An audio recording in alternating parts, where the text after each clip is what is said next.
నేపాల్లో విమానం అదృశ్యమైంది. 21 మందితో వెళ్తున్న తారా ఎయిర్లైన్స్ విమానం ఈ ఉదయం నేపాల్లోని పొఖారా నుంచి 7 గంటల 45 నిమిషాలకు బయలుదేరింది. పొఖారా నుంచి జామ్సోమ్కు వెళ్తుండగా అదృశ్యమైంది. ఈ వార్త తెలిసి విమానంలోని ప్రయాణికులు, సిబ్బంది, కుటుంబ సభ్యులు తీవ్ర ఆందోళనతో ఉన్నారు.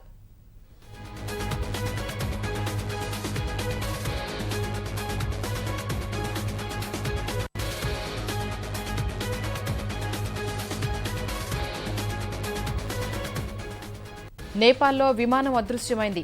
21 మందితో వెళ్తున్న తారా ఎయిర్లైన్స్ విమానం ఈ ఉదయం నేపాల్లోని పొఖారా నుంచి 7 గంటల 45 నిమిషాలకు బయలుదేరింది. పొఖారా నుంచి జామ్సోమ్కు వెళ్తుండగా అదృశ్యమైంది. ఈ వార్త తెలిసి విమానంలోని ప్రయాణికులు, సిబ్బంది, కుటుంబ సభ్యులు తీవ్ర ఆందోళనతో ఉన్నారు.